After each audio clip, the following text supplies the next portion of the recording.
Why is Sidco asleep? Why is Sidco ignoring everything? Does Sidco just need money? When will Sidco be freed? And what will happen to Sidco? Why is Sidco not hearing of Kharghar residents? Why is the bandage tied to Sidco's ears? Why? Why? People have complained since 2018. Kilingar Sector 16, right behind Vastu Vihar, is the beginning of many inhuman incidents. Kharghar is becoming the place of criminals and Sidco is just simply ignoring everything. The wetlands has been ignored by Sidco but are kept clean by the nature lovers. The lake has been disappeared lately and is not to be seen anymore.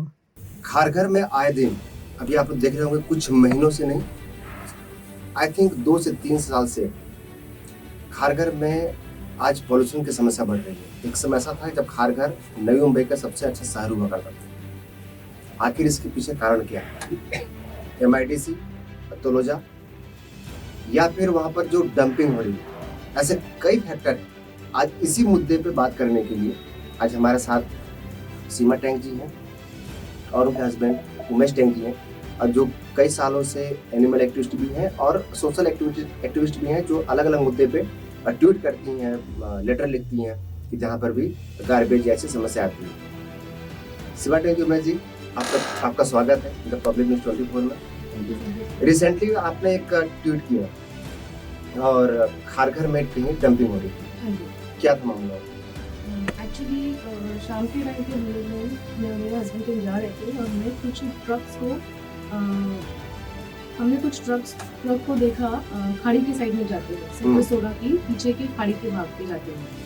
तभी I guess हम लोग को लगा कि शायद garbage का truck होगा, but next day morning जब मैं वहाँ पर अपने डॉग्स को वॉक पे ले गई थी, तब वहाँ पे हमने देखा काफ़ी कुछ 2-3 टन वेस्ट मटेरियल पड़ा हुआ है किसी फैक्ट्री का। It was like some grey colour का पाउडर था और उसमें से स्मेल भी बहुत गंदी स्मेल आ रही थी, like ammonia kind of smell. तो इमीडिएटली मैंने फिर अथॉरिटीज़ को ट्वीट किया, ईमेल किया, CIDCO, PMC, Navi Mumbai police, almost 15 से 16 लोगों को मैंने ट्वीट किया और पर्सनल ईमेल भी भेजी अपनी ID से। और उसके बाद में नेक्स्ट डे मुझे कुछ उसका रिप्लाई भी मिला। ऑफिसर्स आके वो साइट पे उन्होंने चेक भी किया वो क्या है क्या नहीं है, क्या इज़ इट हार्मफुल और नो। तो PMC से भी ऑफिसर्स आए थे, उन्होंने भी चेक किया। उनके हिसाब से वो जस्ट एक सीमेंट का पाउडर था, वेस्ट पाउडर। बट जो भी पाउडर था वो अल्टीमेटली हम इंसानों को तो इफेक्ट कर ही रहा है हमारी हेल्थ को। उसके बाजू में ही पॉन्ड है, वाटर बॉडी, जो वेटलैंड एंड मैनग्रोव्स का पॉन्ड है। ये जो भी पाउडर केमिकल जो पड़ा था, ये पूरा उड़ के वो पॉन्ड में गया है, जो पूरा पॉन्ड काला हो गया। तो जब अभी वो मतलब इतना इफेक्ट कर रहा है वो, तो अभी सोचिए हमारी सोसाइटी जस्ट हार्डली कुछ 5 मिनट के डिस्टेंस पे है। तो वहाँ से जैसे वॉकिंग डिस्टेंस पे हमारी सोसाइटी। तो अभी वो थ्रू एयर कितने लोगों को इफेक्ट करेगा? अगर वो सीमेंट का पाउडर भी है या व्हाटएवर इट इज, कितना हमको इफेक्ट करने वाला है वो। खुली जगह। सर, आपको एक बात बता दें कि अभी जहाँ पर भी इंफ्रास्ट्रक्चर का काम चल रहा है, कई जगह पे बिना किसी प्रोसीजर को फॉलो किए हुए डंपिंग ग्राउंड बना दिया गया है खारघर के कई जगहों पे। और सिर्फ खारघर नहीं, पनवेल और बेलापुर में भी सेम यही चीज़ हो रहा है। लेकिन कहीं पर भी सिडको या कोई अथॉरिटी, जब तक कोई इनको एविडेंस देने के बावजूद भी वो एक्शन नहीं हो रहा है जो एक्शन होनी चाहिए। क्या लगता है कि अभी जो डंपिंग का जो समस्या थी, आपने इससे पहले भी इसके ऊपर रिपोर्ट की, इस पे कोई एक्शन हुआ अभी तक? अभी तक तो कुछ एक्शन हुआ नहीं है। हम लगातार लेटर लिखते हैं, मेल्स करते हैं, ट्वीट करते हैं, बट अभी तक कुछ रिस्पांस नहीं है, ना सिडको की तरफ से ना अथॉरिटी की तरफ से।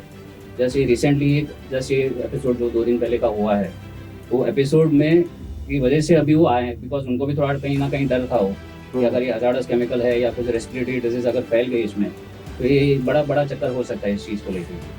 तो वो चक्कर को लेके वो थोड़ा कॉन्शियस थे इस चीज़ को लेके, और तभी जाके उन्होंने एटलीस्ट वो सैंपल लेके गए हैं। अभी अथॉरिटीज़ आके सैंपल लेके गए हैं, तो वो सैंपल चेक करेंगे अभी। हालांकि उनका जो विजुअल ऑब्जर्वेशन था उनका क्लियर था कि भाई या तो ये किसी कंस्ट्रक्शन साइट का ये सीमेंट है जो वेस्ट हुआ है, या तो ये ऐश हो सकता है, मतलब कोई कंपनी का जो अगर कुछ इक्विपमेंट कुछ साफ़ किया होगा उसमें से ऐश निकला होगा। बट सवाल ये होता है कि भाई यहाँ पे भी क्यों डंपिंग करना है? सिडको या जो भी अथॉरिटी है वो क्यों एक जगह क्यों नहीं ये दे रही है कि जहाँ पे डंपिंग होना चाहिए? मतलब वास्तु विहार के पीछे वाला जो पूरा एरिया है, पूरा वेटलैंड एरिया है, जहाँ पर आप कंस्ट्रक्शन नहीं कर सकते, लेकिन अभी वहाँ पर एक तरीके से बिजनेस ही हो गया है। पूरा का पूरा डिब्रीज हो गया है। और शॉकिंग बात ये है कि जो भी लोग आ रहे हैं वहाँ पे वो नॉन लोग हैं वहाँ पे, मतलब उनको ये पता है कि कहाँ पे हमको डंपिंग करना है, और वो स्पेशली शाम के टाइम में ही आते हैं, शाम को 6-7-8 बजे के बाद, जब हालांकि पूरा रोड थोड़ा खाली हो जाता है, ट्रैफिक कम हो जाती है, उसके बाद ही वो आते हैं। तो उनको पता है कि भी दिन में अगर आएंगे तो हम कहीं ना कहीं नजर आ जाएंगे किसी के सामने। तो इसमें एक आपने जो देखा हो कि एक समय यहाँ पर जो बर्ड्स थे जो आया करते थे फॉरेन से, अभी उसकी संख्या भी कम हो गई। बहुत कम हो गई सर। पहले जो आते थे कम से कम 200-250 टाइप्स के तरह के बर्ड्स आते थे। तो वेटलैंड एरिया था, क्रीक एरिया था, तो कहाँ से, रशिया से बोलो या अफ्रीका से बोलो, इतने सारे बर्ड्स आते थे। यहाँ पे हम लोग खुद बर्ड वॉचिंग हम लोग खुद करते हैं बर्ड वॉचिंग। बट अभी जो सिचुएशन है, अभी जो स्टेटस है, मतलब वो 200-250-300 बर्ड्स एक टाइम में आते थे। हालांकि फ्लेमिंगोज का भी अच्छा खासा पिछले साल तक आता था, बट अभी ये साल से वो भी कम्प्लीटली बंद हो गया है, पूरी तरह से कम हो रहा है। धीरे धीरे बर्ड्स की जो संख्या है वो भी कम होते जा रही है, बर्ड्स की संख्या बहुत कम होती जा रही है दिन भर। तो आपको लग रहा है कि अभी जो खारघर का जो इन्वायरमेंट है, जो 5 साल पहले का और अभी में कुछ अंतर आपको दिखता है? बहुत फर्क है। पहले जो था काफी अच्छा था, साफ सुथरा था, एनवायरमेंटल इश्यूज इतने नहीं थे, बट पिछले 2-3 सालों से इतने ज्यादा कंस्ट्रक्शन का भी बढ़ गया है। प्लस हमारे नजदीकी तलोजा MIDC है, वो पिछले 2-3 साल से इतनी ज्यादा फॉल स्मेल एमिट करती है, स्पेशली रात के समय। अभी उस समय में इतना फॉल स्मेल आता है जहाँ पे रेस्पिरेटरी डिजीज होने के बहुत ज़्यादा चांसेस बढ़ जाते हैं, स्पेशली जो अस्थमा पेशेंट्स है, या जिनका कुछ ऑपरेशन हुआ है, या जो हार्ट पेशेंट्स है, या लंग पेशेंट्स। अभी जैसे कोविड का चल रहा था, पिछले 8-9 महीने से जो कोविड का चल रहा था, लगातार तकलीफ हो रही थी, सब लोग को तकलीफ हो रही, अभी भी चालू रहता है कहीं ना कहीं। इतने कंप्लेंट्स गए हैं वहाँ पे, बट अभी तक कोई एक्शन लिया गया नहीं वहाँ पे किसी भी तरह। एवरी सेकंड डे हम लोग का सिडको को ट्वीट जाता है, सिडको को मिल जाता है, ये सब रीजन की वजह से, बट अभी तक कुछ एक्शन लिया नहीं गया। मुझे ऐसा लगता है कि कुछ हाल के दिनों में जो अधिकारी हैं, जो प्रशासनिक अधिकारी हैं, उनके भी हाथ बन गए, लगता है कि किसी न किसी के दबाव में काम कर रहे हैं। तो अब तक एक्शन हो जाना चाहिए था। क्या लगता है कि कोई प्रशासनिक अधिकारी अभी तक कोई आपको लगा कि बहुत ज़्यादा एक्शन मूड में है? नहीं सर, अभी तक कोई ऐसा अधिकारी नहीं है। रिसेंट एपिसोड ये हुआ है यहाँ पे वेटलैंड को लेके हमारे जो PCMC के जो डिप्टी कमिश्नर वहाँ पे विजिट करके गए हैं, लगातार उनको ट्वीट करने के बाद, लेटर्स और मेल्स करने के बाद, हालांकि उन्होंने ये किया है कि हम लोग डेफिनेटली इस पर एक्शन लेंगे। बट उनका भी यही कहना है कि घूम फिर के सब जो भी है सिडको के अंडर है, तो जो करना है वो सिडको को ही करना है। और सिडको तो सर आप अभी सिडको और PMC के बीच का जो झगड़ा है उसके चक्कर में पूरे जो सिटीजन्स है वहाँ पे, जो उनको रहने वाले हैं, वो लोग फंस रहे हैं, उन लोग बुरी तरह फंस रहे हैं, क्योंकि PMC अपना काम कर रही है कुछ हद तक, बट सिडको ने अभी तक कुछ भी स्टेप नहीं लिया। अब सिडको ने पूरा छोड़ दिया कि अब ये PMC का ही। हाँ, अभी जहाँ तक हमारी नॉलेज है, तो पूरी तरह से अभी तक PMC को भी अभी तक पूरी तरह से हैंड ओवर नहीं हुआ है। सिर्फ जो PMC का इशू है, जहाँ तक मुझे समझ में आ रहा है, वो सिर्फ गार्बेज कलेक्शन का ही है उनका। इसके अलावा कोई भी उनको ये दिया नहीं गया, अथॉरिटी किसी भी चीज़ की नहीं। और जब तक सिडको पूरी तरह से खारघर को डेवलप नहीं करता है, हालांकि मुझे तो लगता नहीं, और 10-15 साल जिस रेट से चल रहा है, 10-15 साल और डेवलप होने वाला है नहीं, कि वो रैंडम डिस्ट्रक्शन चल रहा है, रैंडम कंस्ट्रक्शन चल रहा है किसी भी चीज़ को लेके। कुछ प्लानिंग नहीं, कुछ नहीं। खारघर में जो फैसिलिटीज़ होनी चाहिए थी, बोलने के लिए बोलते हैं स्मार्ट सिटी, बट कहीं भी वो स्मार्ट सिटी कहीं नजर नहीं आती है।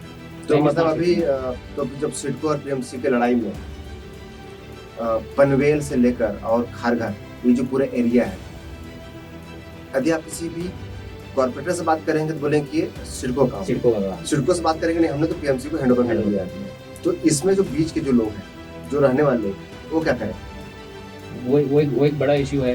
कहीं ना कहीं वो तकलीफ सिटीजन्स को ही दे रहा है, वहाँ पे जो रहने वाले लोग हैं उनको ही तकलीफ दे रही है ये चीज़। बट पता नहीं, अभी सिडको का जो मेन मुद्दा है, और जहाँ तक मुझे समझ में आ रहा है, सिडको का एक ही मुद्दा है कि भी हमें सिर्फ लैंड बेचना है, हमें किसी से और कुछ मतलब नहीं है। डेवलपमेंट होता रहेगा अपने हिसाब से, बिल्डर्स वगैरह जो भी है अपने हिसाब से करते रहेंगे, बट कोई प्लानिंग नहीं है, कुछ भी प्लानिंग नहीं है।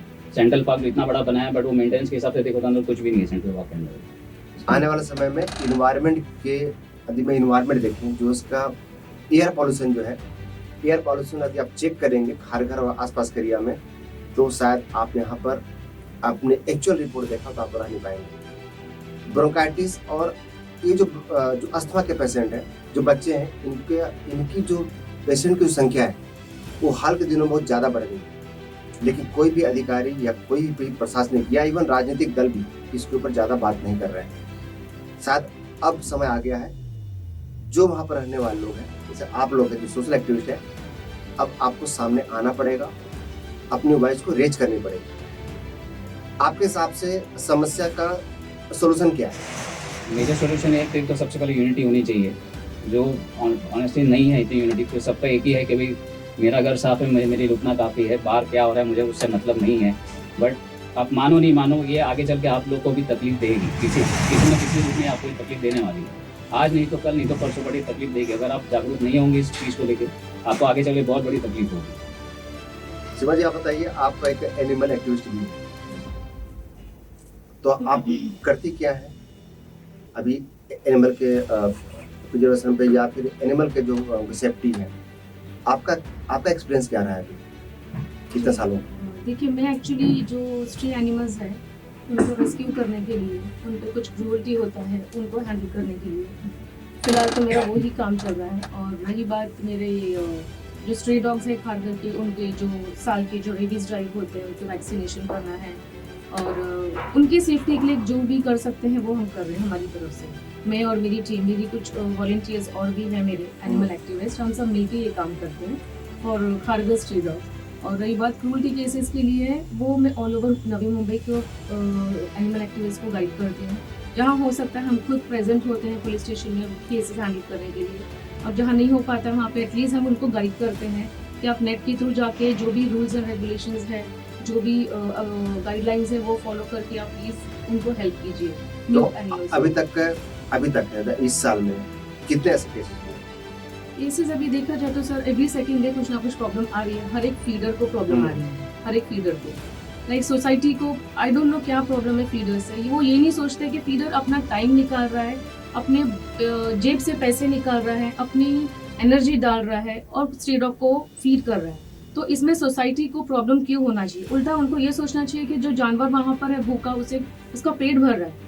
इनफैक्ट वो फीडर को मना करते हैं कि इस जानवर को फीड मत कीजिए, उनको हैरेस करते हैं फीडर्स को, जबकि वो अपना टाइम निकाल के सब कुछ कर रहे हैं बिना कुछ वो जानवर से लिए, जस्ट फॉर अनकंडीशनल लव। अभी वो स्ट्रे डॉग हमें क्या देगा हम उनके लिए अगर ये सब कर रहे हैं? जस्ट अनकंडीशनल लव, और उसमें भी सोसाइटी को प्रॉब्लम है। तो सोसाइटी का एक बोलना होता है कि जो बच्चे होते हैं, छोटे छोटे बच्चे खेलते हैं, उनको लोग जो स्ट्रीट डॉग है दौड़ाते हैं, काट देते हैं, ये उनका बोलना होता है। जी, बट कहीं ना कहीं वो चीज ऐसी भी है कि जहाँ पे बच्चे जाके उनको छेड़ते हैं, राइट, हाँ। बच्चे उनको पत्थर मारते हैं, बच्चे छोटे बच्चे जाके उनकी छोटे पूंछ खींचते हैं, पूंछ जाके खींच के आते हैं। पपीज को तो उठा के कहीं ना- फेंकते हैं। अभी कहीं ना हमने कहीं- खुद कितने पपीज को, ऐसे पपीज को हॉस्पिटल लेके जाके ठीक किया है जिनको ये बच्चों ने परेशानी दी है। उनको छोटा पपी है, उसको फुटबॉल की तरह उठा के और फेंक रहे हैं, उनके मम्मी डैडी देख रहे हैं, फिर भी वो उनको मना नहीं करते। तो अल्टीमेटली उसकी मॉम आके उसको, जो पपी है उसकी मम्मी आके तो अपने बच्चे को सेव तो करेगी, तो वो उनको समझना चाहिए। तो कहीं ना कहीं अपना गुस्सा दिखाने वाली है वो। यहाँ पे अगर जैसे हम लोग खुद अपने बच्चों को नहीं चाहते कि भी कुछ हो, कोई अगर अपने बच्चे को आके मार के वो जाएगा तो हम अपने खुद बच्चों नहीं को बैठते सेव हैं कर यहाँ रही पे। है, हम खुद ना कुछ एक्शन बात लेते हैं यहाँ पे करना, कहीं ना उसका कहीं। काटना, रीजन यही है कि वो अपने बच्चों को आप लोगों से प्रोटेक्ट कर रही है वो, और कुछ अभी रीजन अभी खारघर में एरिया में कितने स्ट्रीट डॉग जिसपे आप लोगों को लगता है कितने हैं, उनकी संख्या कितनी होगी? 500 के ऊपर है, 500 के ऊपर होगी, क्योंकि 350 के ऊपर तो मैं खुद हर साल उनको रेबीज वैक्सीन करती हूँ। कुछ डॉग्स ऐसे हैं जो ह्यूमन टच से डरते हैं, तो उनको हैंडल करना थोड़ा डिफिकल्ट हो जाता है, अदरवाइज 500 के ऊपर ही है। तो ये जो स्ट्रीट डॉग के लिए जो आप लोग काम कर रहे हैं, इसमें कोई पीएमसी से या अगर कोई भी रेस्क्यू करना है, कोई हेल्प मिला है? नहीं, हमें सिर्फ स्टरलाइजेशन के लिए उनकी हेल्प लगती है, आईडीए और पीएमसी की हेल्प लगती है, उनकी नसबंदी करवाने, उनका पॉपुलेशन कंट्रोल करने के लिए। उसके अलावा अभी तक हमें कुछ हेल्प नहीं मिली। इनफैक्ट रेबीज ड्राइव भी हम अपने बलबूते पे करते हैं, और उसके अलावा और दूसरे भी वैक्सीन लगाना है जो बहुत महंगी आती है, वो भी लास्ट ईयर तक हम लोग सब कंट्रीब्यूट करके हम लोग कर रहे थे। बट ये साल मैंने अभी पीएमसी को लेटर रिक्वेस्ट किया है, लेटर भेजकर कि हमें वो वैक्सीन के लिए कुछ हेल्प चाहिए आपसे, एंड रिफ्लेक्टिंग कॉलर्स के लिए हमें हेल्प कीजिए। और एक प्रॉब्लम हम सब फीडर्स को आती है कि एनिमल हेटर्स फ़ोन करके पीएमसी को बोलते हैं ये एरिया का डॉग उठा के ले जाओ, क्यों बात कर रहा है, और पीएमसी एनिमल लवर का फ़ोन कॉल थोड़ा अवॉइड करती है। टू बी वेरी फ्रैंक, जब स्टरलाइजेशन के लिए कॉल आता है तो वो अवॉइड करते हैं कि हमारे पास वैन नहीं है, या फिर आपको 15 दिन वेट करना पड़ेगा, तब तक वो फीमेल डॉग हीट पे आ जाती है, सेकेंड प्रेगनेंसी के लिए रेडी हो जाती है। और एनिमल हेटर अगर फ़ोन कर रहे हैं आपको, पीएमसी को या किसी अथॉरिटी को, कि ये डॉग्स को उठाना है क्योंकि ये बात करता है, हमें परेशान करता है, वो डॉग उठाने के लिए वैन उनकी तुरंत पहुंच जाती है। जबकि हेल्दी डॉग है वो और स्टरलाइज किया हुआ है, उसका कान कटा हुआ है, दैट मीन्स वो स्टरलाइज है, वो न्यूटर किया हुआ है, उसकी नसबंदी हो चुकी है, फिर भी वो हेल्दी डॉग उठा के ले जाते हैं। क्यों? क्योंकि एनिमल हेटर को उस डॉग से उसकी सोसाइटी में प्रॉब्लम हो रही है। बट लेकिन वो ये नहीं सोचते कि उसको लेके जाके 10 दिन वहां रखने के बाद जब छोड़ते हैं अल्टीमेटली आपको उसको वहीं छोड़ना होता है, आप रिलोकेट नहीं कर सकते, दैट इज क्राइम। उसको वहीं छोड़ते with lots of infection, lots of बीमारी, तो घूम फिर के फिर हम जैसे फीडर्स को फिर उसको ट्रीट करना पड़ता है उस डॉग को। हमें तो- ये भी प्रॉब्लम हो रही है, ये भी फेस हो रहा है हमें। तो आप ऐसा कोई हेल्पलाइन या कोई ऐसा नंबर जो आप देना चाहें, यदि कोई मान लीजिए आपको जो देख रहे हैं आपको हेल्प करना चाहे तो किसको अप्रोच करें? एनिमल रिलेटेड कुछ भी अगर आपको हेल्प चाहिए तो मैं गाइड कर सकती हूँ आपको फुल ऑन मेरे पर डिपेंड नहीं करना, क्योंकि मैं कोई एनजीओ नहीं हूँ, मैं आपकी तरह एक इंडिविजुअल एनिमल एक्टिविस्ट हूँ। बट डेफिनेटली कुछ भी क्रूरटी आपको दिखता है तो आप मुझ तक पहुँच सकते हो, मैं आपको फोन पे गाइड करूंगी आपको क्या करना है, कैसे करना है, आप उस तरीके से वो केस हैंडल कर सकते हो। या नियर बाय एनजीओ के नंबर मैं आपको दे दूंगी कि आपको जिनको वहाँ पे स्पॉट पे बुला के आपको हेल्प चाहिए वो हो सकता है।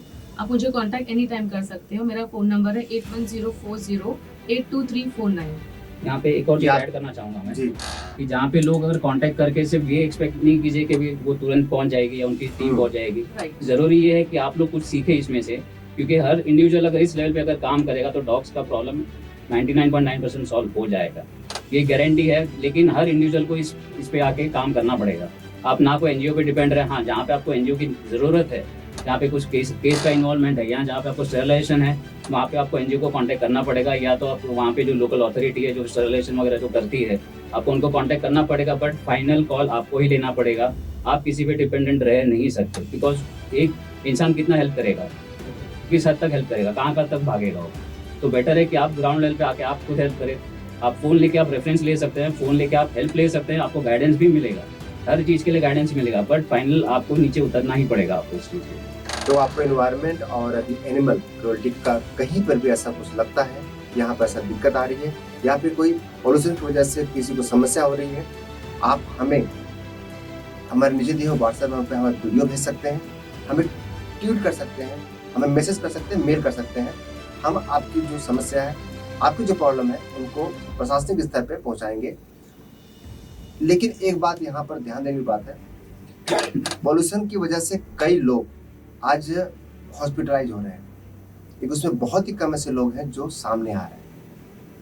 ये सोचने की बात है, कल को आप भी इसी पॉल्यूशन के चपेट में आने वाले हैं।